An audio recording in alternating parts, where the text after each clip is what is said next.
Sermón del Monte, el Sermón de la Montaña, como se lo conoce, que se encuentra allí en el Evangelio según Mateo, en el capítulo 5, 6 y 7. Y dice que viendo a la multitud subió al monte y sentándose vinieron a él sus discípulos. Y estuvimos hablando un poquito del lugar y la situación donde habría sucedido esto.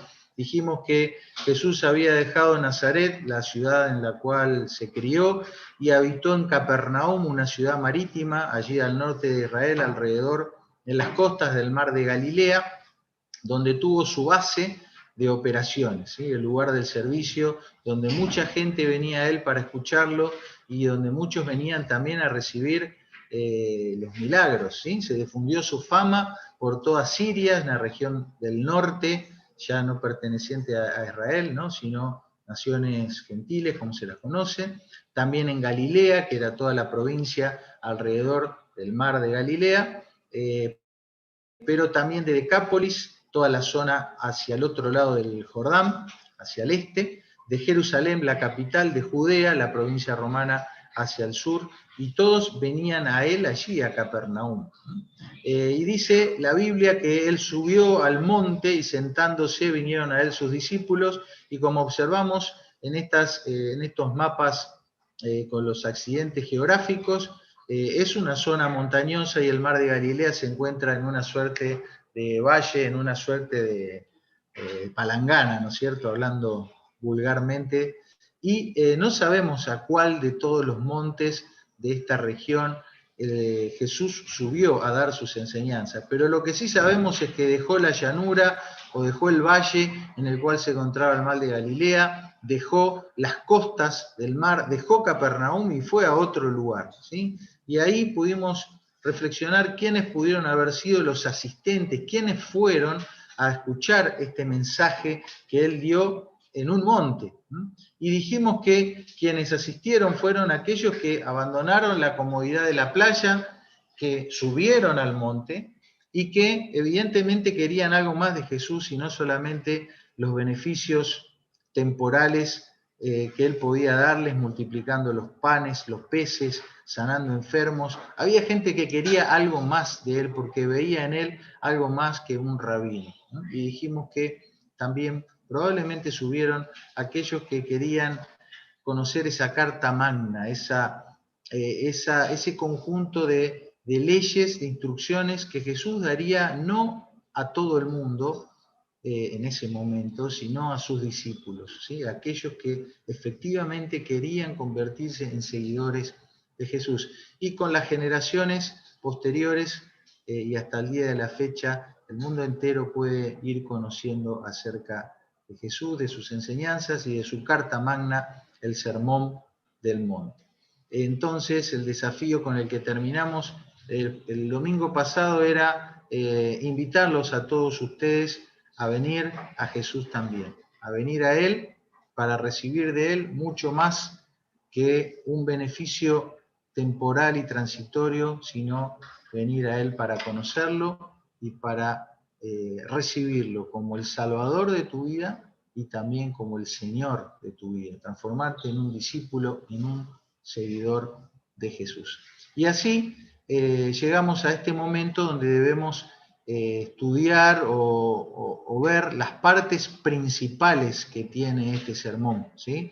Hay libros, hay miles de páginas, ríos de tintas escritos sobre el Sermón del Monte, y en los próximos 30 minutos simplemente daremos algunos títulos, ¿no? Para que ustedes después, tal vez con esta orientación, puedan volver a la lectura de estos 3 capítulos y disfrutarla y aprender, y bueno, que Dios les hable a cada uno de ustedes conforme a la necesidad que cada uno de ustedes tenga. Así que les invito nuevamente a orar, y en esta oración podés decirle a Dios: bueno, Dios, subo a aquel monte, dejo el llano, dejo los beneficios temporales que Jesús me pueda dar, porque quiero encontrarme con Él, con su verdad, con su carta magna. Quiero ser su discípulo, quiero seguirlo. ¿Oramos? Dios, en esta noche te agradecemos por permitirnos estar aquí escuchando, dispuestos a escuchar, a recibir tu palabra. Por favor, háblanos conforme a nuestra necesidad, que podamos salir desafiados a seguir a Cristo, a aceptarlo, a reconocerlo como ese Salvador que necesitamos, como ese Señor a quien queremos seguir para vivir una vida plena que solamente en Él podemos tener. Háblanos, por favor, si hay dudas en nuestro corazón, si hay pensamientos que nos distraen, que podamos tener tu ayuda, Señor, en esta noche para centrarnos y concentrarnos en estas verdades que hemos de leer y que hemos de reflexionar. Te lo pedimos y dejamos todo en tus manos. En el nombre y por los méritos de Jesús. Amén. Bueno, entonces, ahí veo a alguien en el chat. Mientras comparto pantalla, no puedo mucho el chat. Me dicen que se va el audio. Si no se escucha bien, por favor, me avisan, activan micrófono y me avisan, ¿sí? Gracias. Antes de entrar a hacer un desglose, un bosquejo de estas partes principales, quiero recordar este concepto. Ya en el Salmo 119, una lectura bastante conocida para nosotros, pero también conocida para Jesús y los hombres de su tiempo, estaba este concepto, ¿sí? Que de los mandamientos de Dios adquirimos inteligencia y eso nos permite, por ejemplo, aborrecer la mentira y tomar otras decisiones. Y dice el salmista que la palabra de Dios es como una lámpara a nuestros pies que alumbra nuestro camino. Entonces, Jesús también tenía este concepto de la palabra de Dios, de todas las verdades que Dios había revelado en las Escrituras hasta ese momento. Entonces, la pregunta que uno se puede hacer es decir, bueno, ¿cuál es la base teórica? ¿Cuál es el marco teórico? ¿Cuál es el fundamento teórico a partir del cual Jesús habría de dar este sermón y habría de dar sus verdades? ¿De dónde tomó Él? ¿De dónde se nutrió Él para dar las verdades que Él habría de comunicar? ¿Sí? ¿De dónde mamó el alimento que ahora lo habría de transformar en un discurso, en enseñanzas que Él rubricaría con su palabra de autoridad, su palabra autoritativa? ¿De dónde salió? ¿De dónde Él se nutrió para decir todo esto? Indudablemente, la fuente teórica de la cual Jesús se nutre para dar este sermón no es otra que la misma ley de Dios, que las mismas verdades que Dios dio en el Antiguo Testamento a través de Moisés y de todos los otros hombres y mujeres que él utilizó. Por eso, arrancando este discurso, fíjense que estamos aquí en el versículo 17, él dice claramente, no piensen que he venido para abrogar la ley, es decir, para anular la ley de Dios o los profetas. No he venido para abrogar, sino para cumplir. Hay un falso concepto de que Jesús anula o que con el advenimiento del cristianismo las leyes de Dios son anuladas. Jamás se nos debe cruzar eso por la cabeza, y eso es lo que Jesús está diciendo. No piensen, ni se les ocurra pensar que yo vine para anular la palabra de Dios dada, ¿sí? Puesto que Dios no se contradice ni se niega a sí mismo, es imposible por el hecho mismo de que Dios sea Dios y por el hecho mismo de que Jesús se presenta como el Hijo de Dios, que Él venga a contradecir o a anular o a abrogar lo que Dios ha dicho en tiempos anteriores, sino al contrario, Él ha venido a cumplir.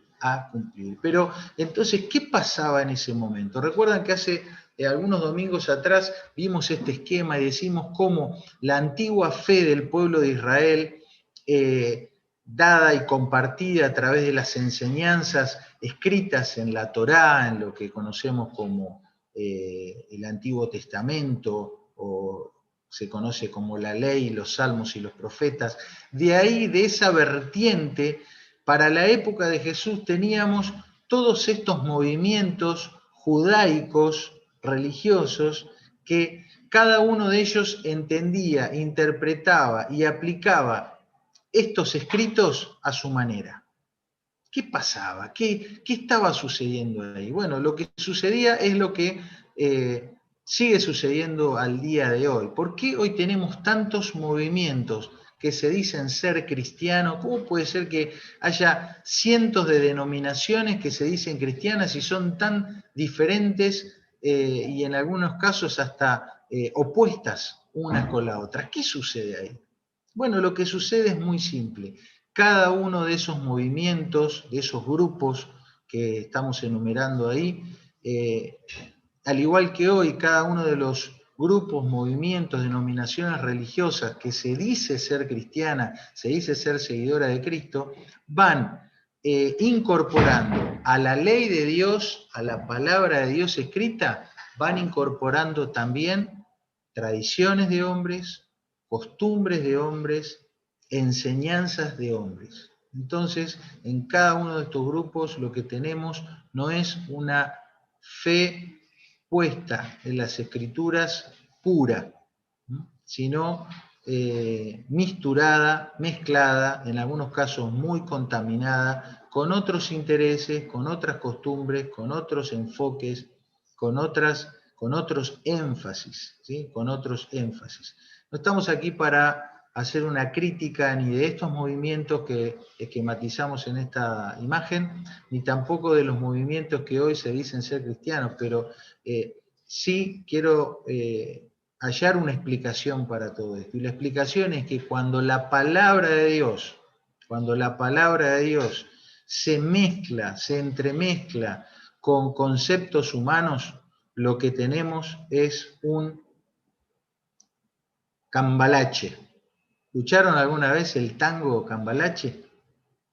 Siglo XX, cambalache problemático y febril. Este poeta de principios del siglo pasado observó lo que fue el siglo XX, ¿no? Un siglo tremendo para la humanidad. 2 guerras mundiales, grandes depresiones, el mundo dividido en 2 polos opuestos, cientos de millones de personas muertas en guerras.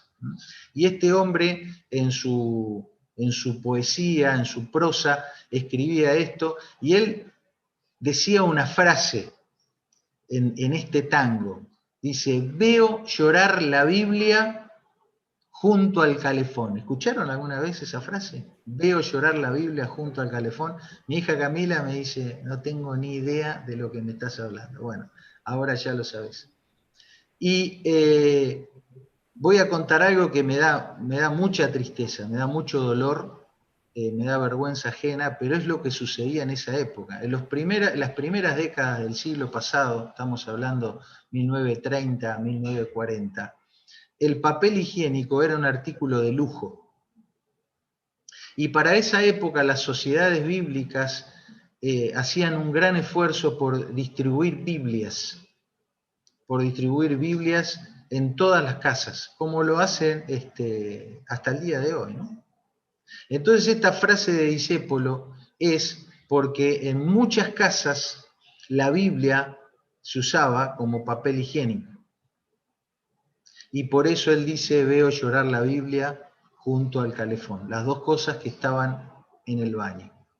Queridos, esto es lo que sucede. Tuvimos tal vez uno de los peores siglos de la humanidad, el siglo XX, el cambalache, que de alguna manera Discépolo lo pudo ver, lo pudo padecer y lo pudo describir en un tango, pero hay una verdad ahí.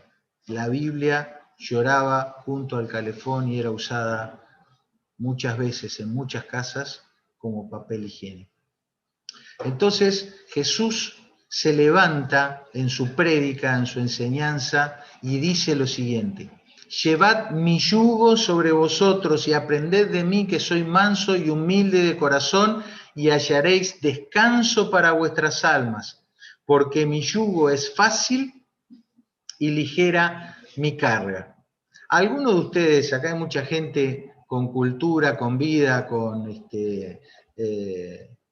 años vividos en el campo. ¿Hay algún yugo que pueda ser fácil y ligero? ¿Verdad que no?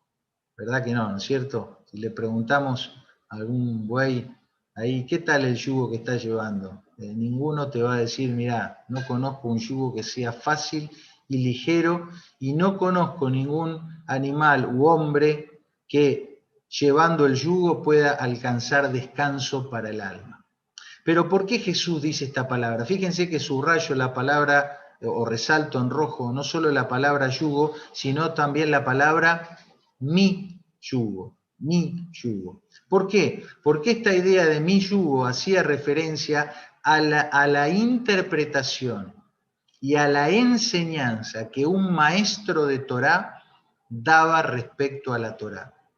Entonces había tantos yugos como maestros de Torá, maestros de enseñanza bíblica había en aquella época.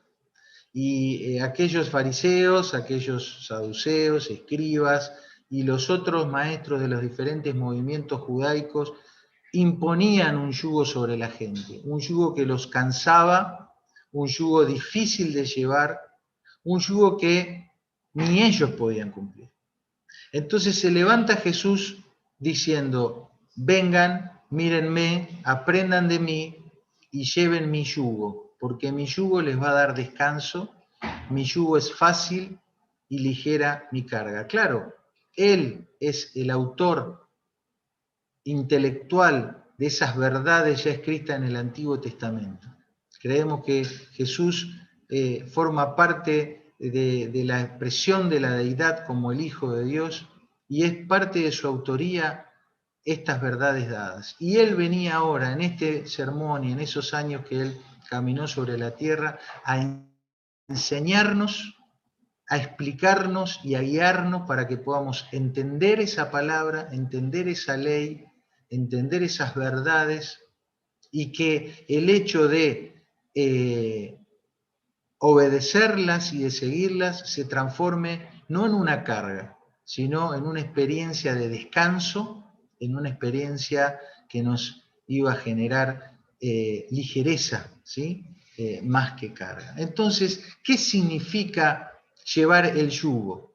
Bueno, no es esto.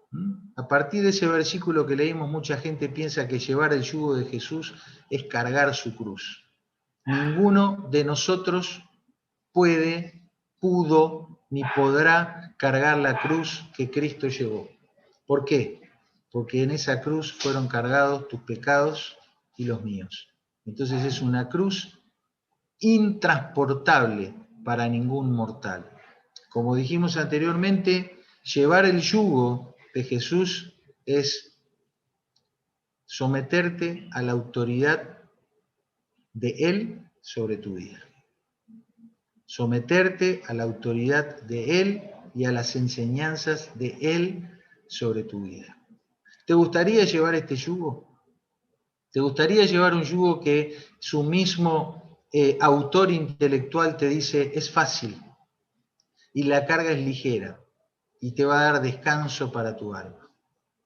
Bueno, llevar el yugo de Jesús implica deshacerme de cualquier otro tipo de ideología, de cualquier otro tipo de filosofía, de cualquier otro tipo de prejuicio que yo pueda tener acerca del verdadero cristianismo, de lo que verdaderamente significa seguir a Jesús, ser un discípulo de Él.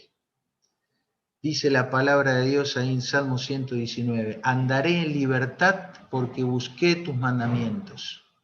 Dice Santiago 1.25, el que mira atentamente en la perfecta ley, la de la libertad, y persevera en ella, no siendo oidor olvidadizo, sino hacedor de la obra, este será bienaventurado en lo que hace. Qué paradoja que hablemos de ley y hablemos de libertad, ¿no? Parece que fueran contradictorias. Pero precisamente llevando el yugo de Jesús, viviendo bajo la autoridad de sus enseñanzas, podemos experimentar la libertad y una vida sabia, abundante y, como muchas veces me gusta decir, la mejor versión de nosotros mismos es la que podemos obtener cuando caminamos bajo la autoridad, bajo la guía y bajo los mandamientos del Señor. Pero bueno, Todavía ni comenzamos a leer el Sermón del Monte y tenemos que entrar ahí para ver qué es lo que Jesús nos quiere enseñar en su carta magna. Y quiero dejarles en esta noche, muy brevemente, 7 miradas para mirar. 7 miradas que tú y yo podemos hacer de las enseñanzas del Sermón del Monte, y que estas miradas te puedan servir para mirar más allá de la vista casual, ¿no? Que sea una mirada iluminadora a tu mente, a tus emociones, a tu espíritu, a tu cuerpo, a tu accionar, y que a través de esa iluminación que podemos recibir por la palabra de Dios, después podamos mirar distinto la vida que tenemos por delante, el presente y hasta la eternidad. La primera mirada es una mirada paradójica, porque Jesús empieza su sermón del monte hablando de los bienaventurados, ¿sí? Bienaventurados, doblemente felices, dichosos, son algunas formas sinónimas, ¿no?, de la palabra bienaventurado.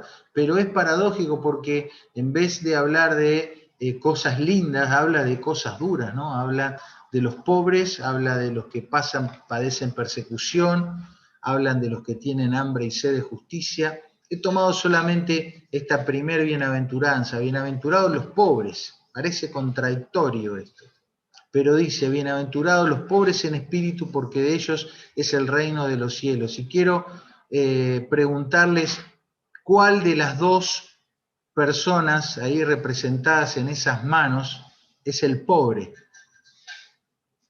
¿Cuál de las dos personas es el verdaderamente pobre? Bueno, les quiero responder a partir de un pasaje donde Jesús le habla a unos creyentes que se decían ricos. Entonces vamos a ver este concepto de pobreza y riqueza en las palabras de Jesús. Acá ya tenemos unas en Mateo 5, pero si vamos a Apocalipsis 3, Jesús le habla a algunos creyentes que dicen de sí mismos: yo soy rico y me he enriquecido y de ninguna cosa tengo necesidad. Y Jesús, ¿qué le dice? No sabe que tú eres un desventurado, miserable, pobre, ciego y desnudo. Y después de decirle esto, Jesús les dice: por tanto, yo te doy un consejo. Unge tus ojos con colirio es una gota, ¿no?, para los ojos, para que veas. A veces el concepto de pobreza y riqueza lo tenemos tan acotado a lo material, pero quiero postular, como para dejárselos picando en el área, y que cuando lean estas bienaventuranzas tengan este concepto en mente. Quiero postular que la persona pobre de la foto es la que tiene las manos llenas de monedas. ¿Por qué? Porque es una persona que ya no tiene lugar ni posibilidad de recibir. Se le han cerrado las puertas a recibir. Y este era el corazón de esta gente, ¿no? Tengo todo, no tengo necesidad de nada. Y Jesús le dice: mira, eso que vos tenés no te sirve. En realidad sos un desventurado, miserable, ciego y desnudo. Entonces, poder ver que necesito esa pobreza de espíritu, vale decir, darme cuenta y experimentar que necesito. Experimentar que soy alguien carente, alguien pobre. Y si tomo esa postura, implica que me vacié, que me despojé de otras riquezas vanas, y que ahora tengo lugar, tengo espacio, tengo oportunidad para llenarme de él. Te invito a que consideres de cuántas cosas te ves rico, rica, sin necesidad, y te desafío a que veas cuántas de esas cosas realmente vienen del Señor. Y si no vienen del Señor, abrí las manos, soltalas y quédate con las manos vacías para poder recibir y llenarte de lo que Él te quiere dar y poder ver lo que Él te quiere dar. La segunda mirada es la mirada al propósito, porque después de la bienaventuranza, Jesús le empieza a decir a sus discípulos, ustedes son la sal de la tierra, ustedes son la luz del mundo. Vosotros sois la sal de la tierra, vosotros sois la luz del mundo. Así alumbre vuestra luz delante de todos los hombres, para que vean vuestras buenas obras y glorifiquen a vuestro Padre que está en los cielos. Entonces, estamos llamados por el Señor a tener otra identidad, otra misión y otro propósito en la vida, distinto al que el mundo, la cultura, la sociedad, nuestros padres, nuestros gobernantes o nosotros mismos queremos diseñar de nosotros mismos. Y como hemos visto en otras veces, cuando yo defino quién es Cristo para mí, entonces Él determina quién seré para Él y qué haré para Él. Esta gente estaba ahí, había subido al monte, ya no iba por los panes y los peces, iba a escuchar al maestro. Y entonces, cuando ellos definieron qué querían que Cristo sea para ellos, entonces Jesús le dice, bueno, ahora yo les voy a decir quiénes son ustedes. Ustedes son la sal de la tierra y ustedes son la luz del mundo. Una luz que no es un reflector para que nosotros nos mostremos a nosotros mismos, sino para que con nuestro obrar, con nuestro hablar, con nuestro actuar, le demos la gloria a Él y la gente pueda ver al Señor a través nuestro. En tercer lugar, Jesús se toma unos cuantos versículos de estos capítulos para hacer una mirada a los otros referentes, ¿sí? Recordemos, como dijimos, que había muchos maestros de Torá en esa época, en ese momento, otros grandes hombres que habían marcado la historia del pueblo de Israel, pero lamentablemente habían construido cercas de tradiciones y de costumbres que lo único que habían logrado era esclavizar al pueblo y transformar la vida del Hijo de Dios en una vida de ritos, en una vida de normativas, muchas de ellas sin sentido y sobre todo desenfocadas del propósito final que Dios tenía para su pueblo, ser sal y luz. Entonces Él va a hacer este contraste con una autoridad terrible. O sea, Él hizo algo que no se hacía en esa época y no se hace hasta el día de hoy, que es cuestionar las aseveraciones, las verdades de los maestros, ¿sí?, de Torá. En aquella época, como en algunas religiones al día de hoy, se cree en la infalibilidad del rabino, la infalibilidad del rabino, del maestro, del líder. O sea, el rabino no se equivoca, ¿no? Y Jesús se planta en ese momento y dice, primero para aclarar los tantos, ¿no? No penséis que he venido a abrogar la ley o los profetas, no he venido para abrogar, sino para cumplir. Y aclara nuevamente, de manera que cualquiera que quebrante uno de estos mandamientos de la ley de Dios y así enseña a los hombres, muy pequeño será llamado en el reino de los cielos. Y de ahí en más empieza, oísteis que fue dicho por los antiguos, bla, bla, bla, pero yo os digo, y él daba su verdad. Cuando hace esta referencia, Jesús no está cambiando la ley.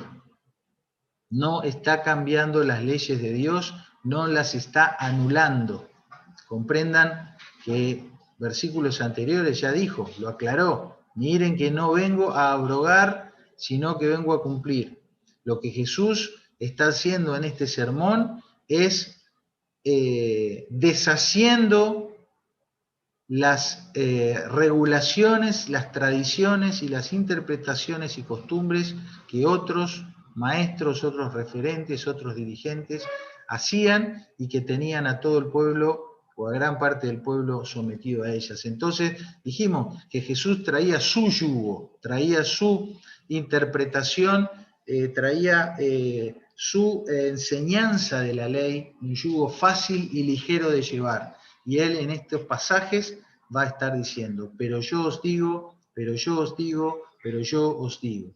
Y toca muchos temas, ¿sí? El enojo, los insultos, la reconciliación familiar, los acuerdos y la resolución de conflictos con extraños, la pureza de las relaciones entre ambos sexos, cuál tiene que ser nuestra actitud hacia el pecado, conceptos acerca del matrimonio, conceptos acerca de los juramentos y la credibilidad de la palabra dada, mandamientos acerca del resarcimiento y la paz social, conceptos acerca del amor. La vara alta, la vara muy alta, pero un yugo fácil de llevar. Cuando nos sometemos a ese yugo, a esa, como vimos ahí en la foto, ¿no? Esa mano de Él sobre nuestro hombro, entonces vamos para donde Él nos diga. En cuarto lugar, Jesús nos invita a mirar al interior, a mirar a nuestras motivaciones. Fíjense estos pasajes. Guardaos de hacer vuestra justicia delante de los hombres para ser visto de ellos. Guarda con esto, nos dice. Qué paz, qué alivio para nuestra alma poder pensar en vivir una vida sin tener que estar preocupado por agradar a otros. ¿Te das cuenta que algunos de nosotros nos hemos pasado años, hemos perdido salud, hemos derramado lágrimas por el empeño en agradar a otros y porque otros nos vean de X manera? En estos días, hablando con una persona que me llama llorando porque luego de haber dado lo mejor de sí en una cosa que tenía que hacer en el trabajo y que a mí me consta que fue así, recibe palabras de ingratitud, de queja, de difamación, y me llama llorando, ¿no? Y le digo, ¿para quién lo hiciste? Para el Señor. ¿Y qué opina el Señor de eso que vos hiciste? ¿Lo hiciste bien? Sí. Ya está. Punto aparte. Punto aparte. Por eso el yugo del Señor es ligero, es liviano y da descanso, porque nos invita a mirarlo a Él y agradarle a Él, y no a las personas. En segundo lugar dice, porque donde esté vuestro tesoro, allí estará también vuestro corazón. Es una mirada a nuestro interior, ¿dónde estamos poniendo nuestro corazón?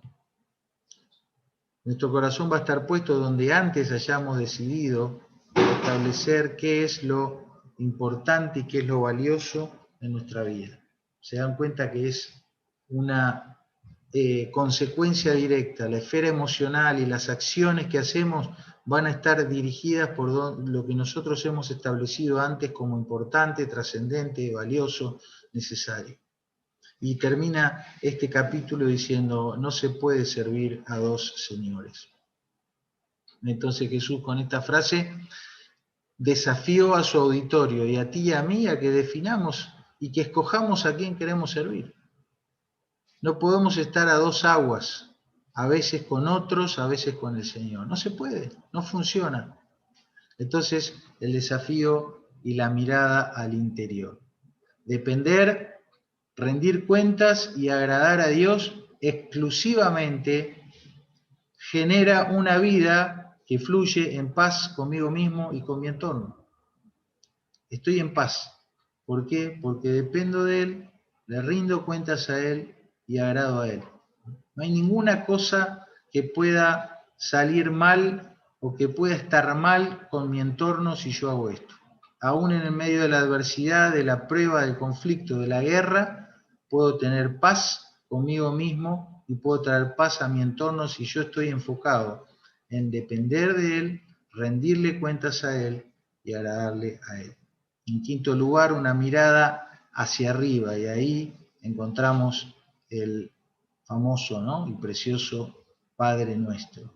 Padre nuestro que estás en los cielos, santificado sea tu nombre. Qué lindo mirar hacia arriba y depender de Él con esta sencillez, ¿no? Que no sea una oración repetida ni mecánica. El el Padre Nuestro o cualquier otra que hagamos, que sea espontánea. El otro día en la clase de los niños les preguntaban a los niñitos cómo ellos oraban a Dios. Y cada frase tiraban, que a mí jamás se me hubiera ocurrido dirigirme así a Dios. Pero lo decían con una convicción, con una sensibilidad, con una transparencia, que realmente recibí una cátedra de parte de los niños, cómo ellos miran arriba y hablan con Dios de esa manera. Esta mirada hacia arriba nos lleva a no afanarnos, no entrar en un nivel de ansiedad por aquellas cosas que no dependen de nosotros, que dependen de Él, de su soberana voluntad, de sus planes. En este contexto Jesús dijo, no os afanéis pues diciendo qué comeremos o qué beberemos o qué vestiremos. Vuestro Padre Celestial sabe que tenéis necesidad de todas estas cosas. Buscad primeramente el reino de Dios y su justicia, y todas estas cosas os serán añadidas. Vuestro Padre Celestial sabe. Él sabe. En sexto lugar, una mirada hacia el otro, hacia tu prójimo, hacia tu próximo, ¿no? Y una advertencia para no tener la doble vara, porque con el juicio con que juzgáis seréis juzgados, y con la medida con que medís os será medido. Las veces que me medí a mí mismo con consideración, con paciencia, con misericordia, y cuando medía al que tenía al lado le daba con un hacha. El Señor me dice, hay una sola vara, hay una sola medida, y esa se aplica a mí y al otro. Entonces, cuidado cómo miden. Y en el versículo 12, la regla de oro, ¿sí? Todas las cosas que querráis que los hombres hagan con vosotros, así también haced vosotros con ellos. Solamente con esta regla de oro el yugo se hace fácil, porque nos ahorramos problemas, conflictos, generamos mejor entorno laboral, mejor entorno familiar, mejores posibilidades de recibir ayuda y asistencia, simplemente habiendo aplicado en tiempo y forma la regla de oro. En último lugar, una mirada a las consecuencias. Termina estos capítulos del Sermón del Monte y Jesús habla de lo que viene, ¿sí? De lo que se viene. Lo que se viene es el juicio de Dios, las consecuencias de Dios por todo aquello que hayamos, y escuchen la palabra, todo aquello que hayamos hecho. Todo aquello que hayamos hecho. Las decisiones y los actos que hayamos hecho van a tener consecuencias ineludibles. No lo que hayamos dicho, sino lo que hayamos hecho. Dice el Señor, entrad por la puerta estrecha, porque ancha es la puerta y espacioso el camino que lleva a la perdición, y muchos son los que entran por ella. Indudablemente hay una sola puerta, hay un solo camino, hay una sola forma de llegar a Dios, de estar en paz con Dios y de vivir en una relación inseparable con Dios. Esa puerta es Jesucristo mismo. No es la religión, no es a tu manera, no es a veces sí, a veces no. Jesús lo dijo así: todo árbol que no da buen fruto, fruto, evidencia, demostración de lo que dice ser, es cortado y echado en el fuego. Así que por sus frutos los conoceréis. Por sus frutos los conoceréis.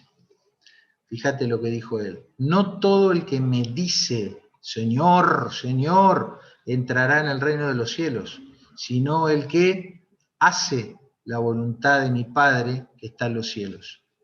Muchos me dirán en aquel día, Señor, Señor, bla, bla, bla, bla, bla, bla. Entonces les declararé, nunca os conocí, apartados de mí, hacedores de maldad.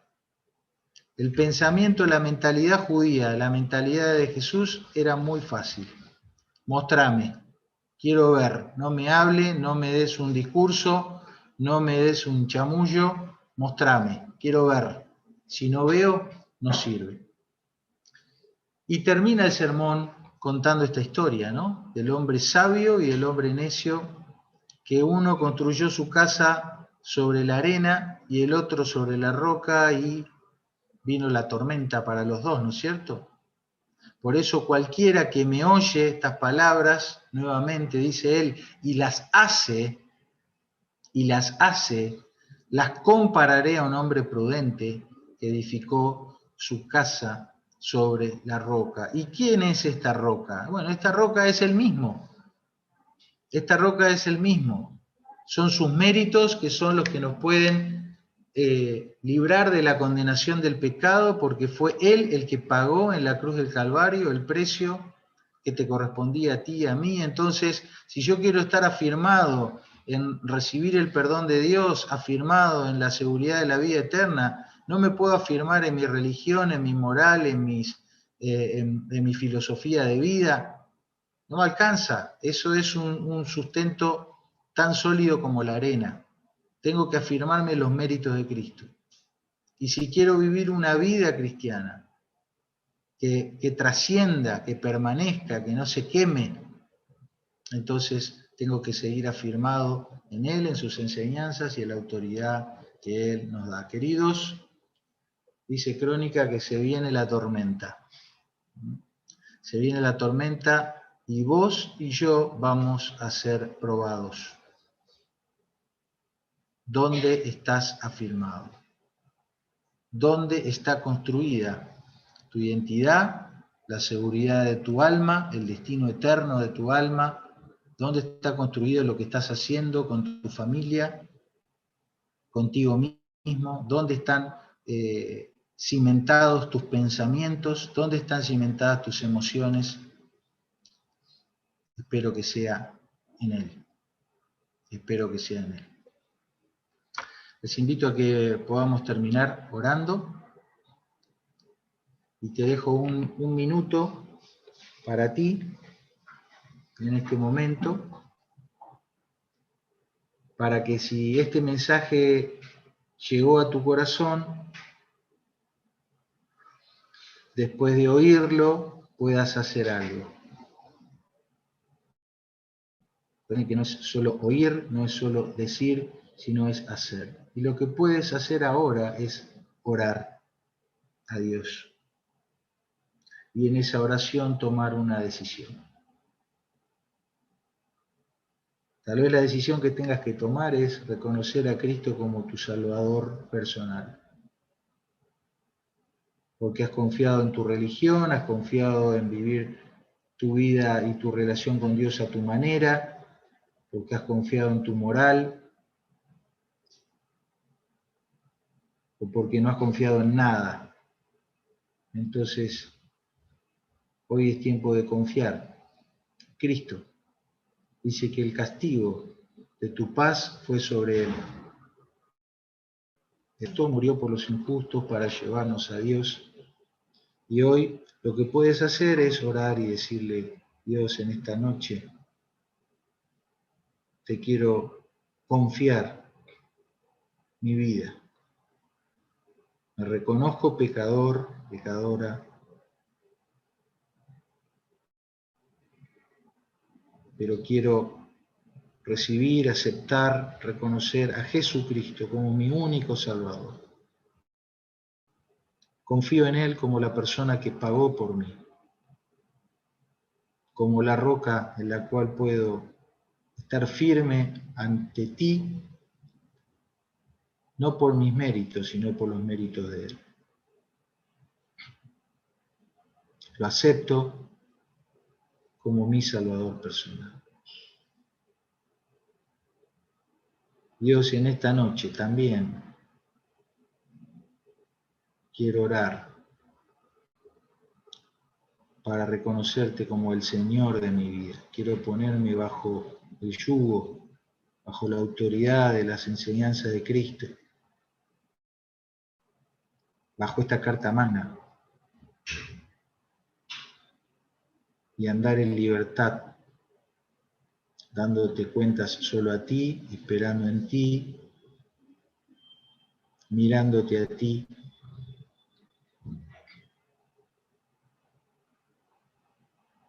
Dejar de mirar a otros, dejar la angustia, la ansiedad que las circunstancias o terceras personas me generan y depositar enteramente la estabilidad de mi espiritual, de mi vida emocional, de mi vida, de mi mente, de mi vida, de mi esfera psíquica, de mi vida económica, material, de mi salud, reposar en la roca que es Cristo. Señor, quiero decirte que reconozco y acepto que tú, como mi Padre, sabes todas las cosas y quiero confiar y descansar en eso.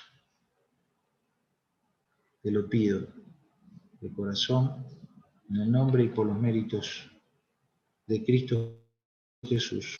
Amén.